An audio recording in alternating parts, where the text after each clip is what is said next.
ان لوگوں کی طرف سے کہ جو یہ کہتے ہیں کہ ہمارے اندر تو یہ ٹینڈنسی ہے وی آر گیز.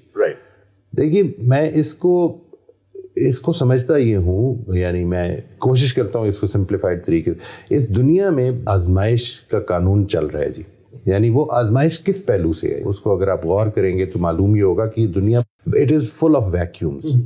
ہمارے اندر جو خواہشات ہیں وہ جو غالب نے کہا ہے نا جی کہ ہزاروں خواہشیں ایسی کہ ہر خواہش پہ دم نکلے, تو بہت ساری خواہشات ہر آدمی کی موجود ہیں جو کہ پوری نہیں ہونی, اور وہ اس کے ساتھ ان خواہشات کو لے کے اس دنیا سے رخصت ہوتا ہے. کئی وہ بڑی ہوتی ہیں, وہ ساری زندگی ایک چیز کی محنت کرتا رہتا ہے اور نہیں حاصل کر پاتا, اور کئی چھوٹی ہوتی ہیں.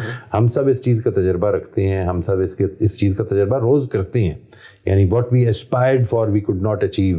جس چیز کی ہم ساری زندگی محنت کرتے رہ جاتے ہیں وہ ہم اچیو نہیں کر پاتے کئی دفعہ. یہ سب کچھ ہوتا ہے, and this is a part of that test. انسان کی خواہشات, اگر وہ اس کو یہ دے دیا جائے کہ اگر تمہاری خواہش یہ ہے کہ تم یہ کام کرو جو کہ بظاہر ایسے لگتا ہے کہ فطرت کے خلاف ہے, تو پھر کیا اس کو پورا کر دینا چاہیے؟ لیکن ہم کہتے ہیں فطرت کے خلاف ہے, جو بیسک نیریٹو ہے آگے وہ تو بتایا جا رہا ہے کہ فطرت کے خلاف نہیں. دیکھیے میں آپ سے عرض کرتا ہوں یہ بات کہ جب جو یہ کہتا ہے جو یہ نیریٹو بنا ہوا ہے یہ کدھر سے بنا ہوا ہے, یعنی وہ یہ کہتے ہیں کہ انسان کی جو ذہن کی ساخت ہے اگر وہ ہوموسیکشول یا گے یا لیسبین کیٹیگری کا ہے تو وہ اصل میں اس کے برین کا سٹرکچر ڈفرینٹ ہوتا ہے. اب یہ بات کہ ایک آدمی کے برین کا سٹرکچر بنتا کیسے ہے, جو اگر آپ اس طرح سے دیکھیے کہ کیا آپ پیدا ہونے والے بچوں کے بارے میں یہ ڈٹرمن کر لیتے ہیں کہ یہ اصل میں وہ سٹرکچر ہے جو کہ گے سٹرکچر ہے, یا یہ وہ سٹرکچر ہے جو کہ بائی سیکشول ہے, یا یہ وہ سٹرکچر ہے جو کہ ہیٹرو سیکشول ہے. یہ اس طرح سے ڈٹرمن کرتے ہیں, یا یہ کرتے ہیں کہ جس کے اندر یہ ٹینڈنسیز پائی جاتی ہیں ان کو جب ہم سٹرکچر اسٹڈی کرتے ہیں تو معلوم یہ ہوتا ہے کہ وہ ڈفرینٹ ہے.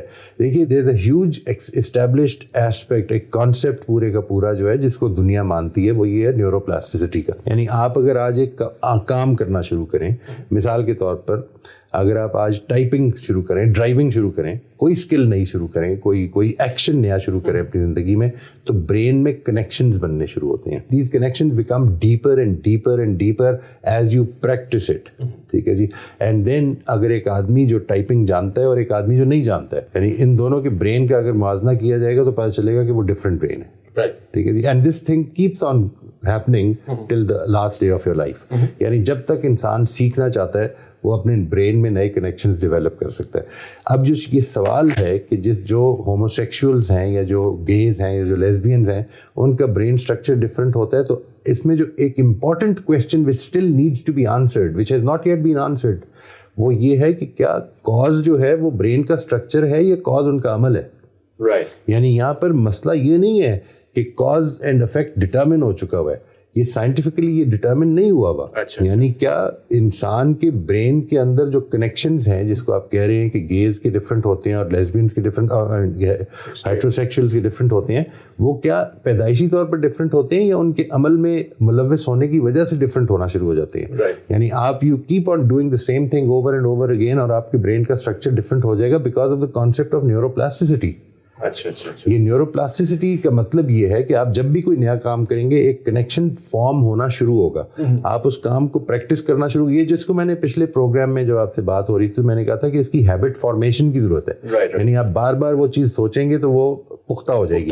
یہ کیوں ہو جائے گی پختہ؟ اس لیے کہ نیورو پلاسٹک ہے برین اور اس کے اندر نئے کنیکشن اسٹرانگ ہونے شروع ہو جائیں گے. آپ کو ایک چیز کم یاد آتی ہے وہ زیادہ یاد آنی شروع ہو جائے گی. ٹھیک ہے. یہ جو ایسپیکٹ ہے اگر آپ اس کو سمجھ لیں تو اس کا مطلب یہ کہ وہ ضروری نہیں ہے اگر ونس یو ہیو اسٹیبلشڈ کہ یہ کاز اینڈ افیکٹ الٹا ہے, یعنی انسان پہلے عمل میں ملوث ہوتا ہے اور اس کے بعد برین اس کا چینج ہوتا ہے, تو اس کا مطلب یہ ہوگا پھر یہ نیچر نہیں ہے اس کی.